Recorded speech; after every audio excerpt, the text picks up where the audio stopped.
Hello everyone. आज के इस लेक्चर में हम लोग बात करेंगे 5-HT के बारे में।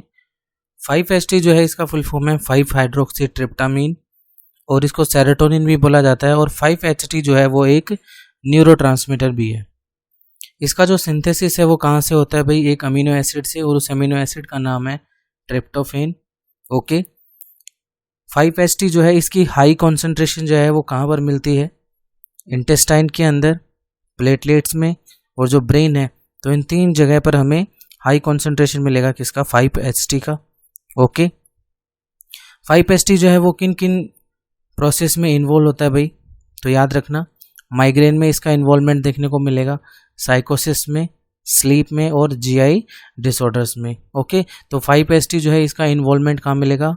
माइग्रेन, साइकोसिस, sleep and GI disorders. Okay, यहाँ पर हमारे पास में कुछ सेरोटोनिन जो रिसेप्टर है, उस सेरोटोनिन रिसेप्टर के कुछ क्या है? सब टाइप्स हैं। तो सेरोटोनिन रिसेप्टर के जो टोटल सब टाइप्स हैं उनका नंबर कितना है? 7। कौन कौन से हैं भाई? 5-HT1, 5-HT2, 5-HT3 and 5-HT4। Okay, और इसके बाद में 5-HT5 से लेकर के 5-HT7। ओके, तो 1 से लेकर के 7 तक जो है हमारे पास में क्या है भाई? ये सब टाइप्स हैं किसके? सेरोटोनिन रिसेप्टर्स के। ओके, यहाँ पर एक और इम्पॉर्टेंट पॉइंट आपको याद रखना है। क्या है भाई वो? ऑल सब types of serotonin receptors are GPCR। जितने भी सब टाइप्स हैं सेरोटोनिन के, जो अपन ने 7 सब टाइप बताए हैं, उनमें से सभी जो हैं वो क्या होंगे भाई? वो GPCRs हैं, जी प्रोटीन कपल्ड रिसेप्टर्स हैं। लेकिन यहाँ पर एक एक्सेप्शन है, और एक्सेप्शन कौन है भाई? यहाँ पर 5-HT3। ये जो 5-HT3 है ये GPCR नहीं है, ये क्या है भाई? ये है लिगेंड गेटेड आयन चैनल है। ओके, तो ये चीज़ जो है आपको याद रखनी है, वेरी वेरी इंपॉर्टेंट है। क्या याद रखना आपको यहाँ पे? कि जितने भी हमारे पास में क्या होंगे भाई? सब टाइप होंगे किसके? सेरोटोनिन रिसेप्टर्स के, 5-HT के। ठीक है, जो 5-HT हैं हमारे पास 7, वो सभी के सभी GPCR हैं। लेकिन जो 5-HT3 जो है वो यहाँ पर क्या है भाई? लिगेंड गेटेड आयन चैनल है। अब एक एक करके पढ़ते हैं इनको। सबसे पहले बात करते हैं हम लोग यहाँ पर 5-HT1 के बारे में।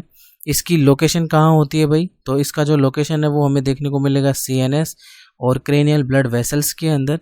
और अगर बात करें हम लोग इसके एक्शंस की, तो एक्शन क्या होगा भाई इसका? नंबर 1, ये जो हमारे क्रेनियल ब्लड वेसल्स हैं उनको क्या करता है? कॉन्स्ट्रिक्ट करता है। ओके, नंबर 2, जो हमारे पास में जो नर्व एंडिंग है, उन नर्व एंडिंग पर जो पेप्टाइड्स हैं वहाँ से उनकी क्या करवाएगा? रिलीज जो होता है उसको डिक्रीज करेगा। तो जो नर्व एंडिंग होते हैं वहाँ से पेप्टाइड्स के रिलीज को क्या करता है? डिक्रीज करता है।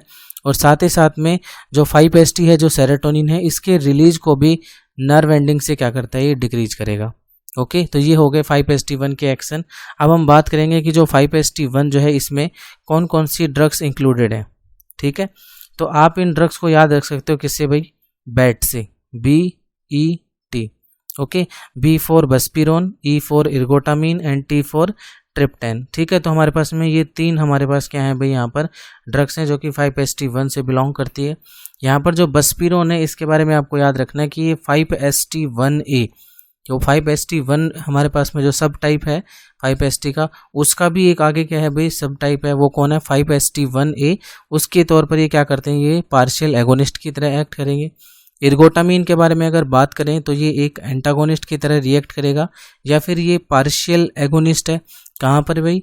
जितने भी सब टाइप्स हैं किसके? 5-HT1 के। तो 5-HT1 के जितने भी सब टाइप्स होंगे उन सभी सब टाइप्स पर ये एंटागोनिस्ट या फिर पार्शियल एगोनिस्ट की तरह क्या करेगा? रिएक्ट करेगा।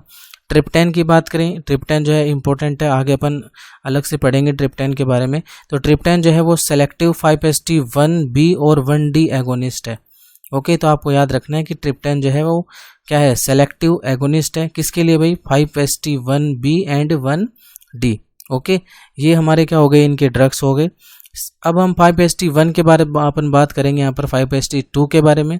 5-HT2 की लोकेशन कहाँ है भाई? तो याद रखना, प्लेटलेट, स्मूथ मसल्स और इसके अलावा जो सेरेब्रल कॉर्टेक्स है, फंडस ऑफ स्टमक है और जो कोरोइड है, वहाँ पर हमें ये देखने को मिलेगा। तो आप इनको याद भी रख सकते हो CFC से। ठीक है, प्लेटलेट और स्मूथ मसल्स में मिलेगा। इसके अलावा सेरेब्रल कॉर्टेक्स, फंडस और स्टमक फंडस ऑफ स्टमक और कोरोइड में मिलेगा। और यहाँ पर भी इनके अलग अलग क्या होंगे, रिसेप्टर होंगे।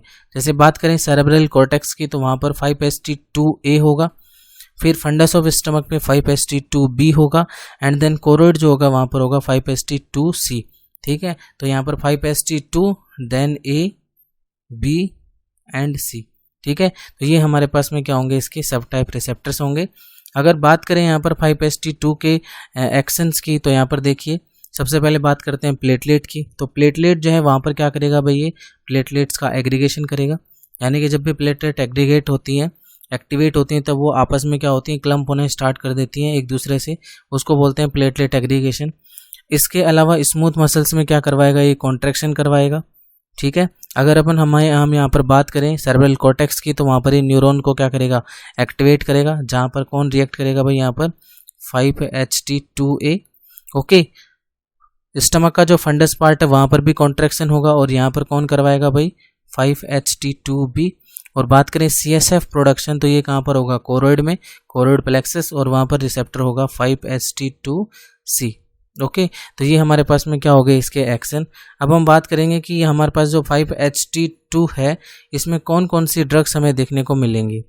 ठीक है, तो यहाँ पर आपको याद रखना कीटानसेरिन, साइप्रोहिपेटाडीन, मेथिलसरजाइड और एटिपिकल एंटीसाइकोटिक ड्रग जो है वो इसमें इंक्लूडेड है।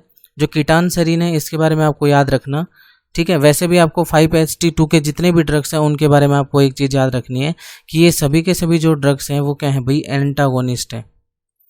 ठीक है, जो 5HT रिसेप्टर्स हैं वहाँ इनके सब के सब क्या हैं भाई, ये एंटागोनिस्ट हैं। ठीक है, अब कौन कौन किस किस का एंटागोनिस्ट है तो ये भी आप समझ लो यहाँ से।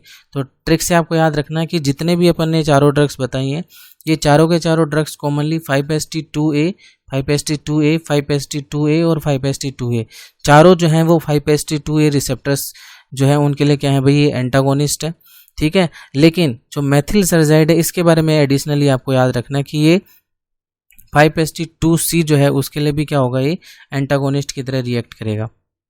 ओके, नेक्स्ट अपन बात करते हैं 5HT3 के बारे में।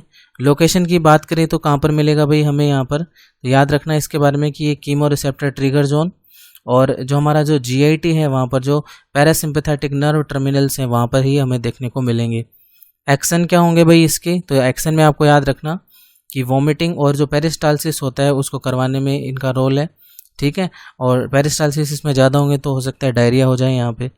अगर हम बात करें यहाँ पर किसके बारे में, ड्रग्स के बारे में, तो यहाँ पर दो ड्रग्स जो हैं आपको याद रखनी है जो क्लिनिकली भी यूज की जाती हैं, ऑन्डेनसेट्रॉन और ग्रेनीसेट्रॉन। और ये दोनों ड्रग्स जो हैं वो याद रखना कि ये 5HT3 जो है रिसेप्टर उनके क्या हैं भाई, ये एंटागोनिस्ट है। ठीक है, तो ये आपको याद रखना है। नेक्स्ट अपन बात करेंगे यहाँ पर किसके बारे में, 5HT4 के बारे में।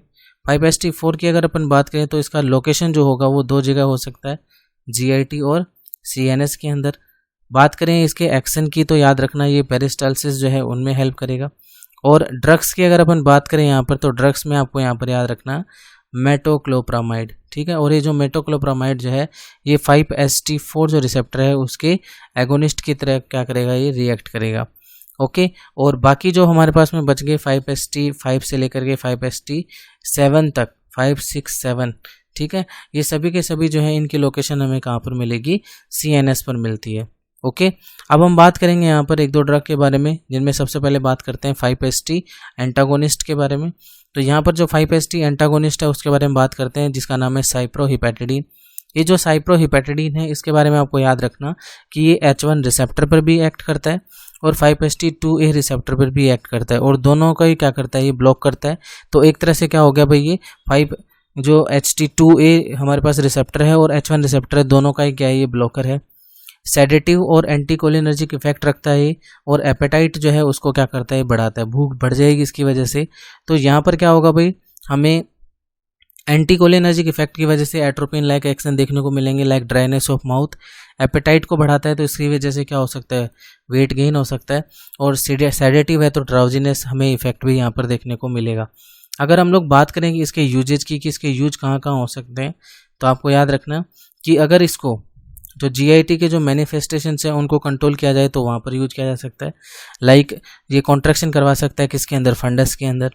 और इसके अलावा जो पोस्ट गैस्ट्रेक्टोमी डंपिंग सिंड्रोम है उसमें भी इसका यूज किया जा सकता है। तो ये हो गया साइप्रोहिपेटाडीन के बारे में। अब हम बात करेंगे नेक्स्ट ड्रग जिसका नाम है कीटानसेरिन। कीटानसेरिन जो है ये भी क्या है भाई 5-HT2A के लिए रिसेप्टर के लिए एंटागोनिस्ट है और ये अल्फा 1 ब्लॉकर है। अल्फा 1 रिसेप्टर होता है उसको ब्लॉक करता है और ये एंटी हाइपरटेंसिव इफेक्ट भी रखता है। ऑन्डेनसेट्रॉन की अगर अपन बात करें यहाँ पे, तो यहाँ पर आपको याद रखना है कि जो ऑन्डेनसेट्रॉन है ये 5-HT3 जो रिसेप्टर है उसके एंटागोनिस्ट के तौर पर काम करता है और ये एंटी एमेटिक इफेक्ट भी प्रोड्यूस करता है। तो जो ऑन्डेनसेट्रॉन जो है इसका यूज भी किया जाता है, अगर किसी को वॉमिटिंग अगर होती है तो उसको कंट्रोल करने के लिए इसका यूज किया जा सकता है ऑन्डेनसेट्रॉन का, ठीक है। और पोस्ट ऑपरेटिव कंडीशन में भी जो है वो ऑन्डेनसेट्रॉन का यूज किया जा सकता है। Okay, thank you.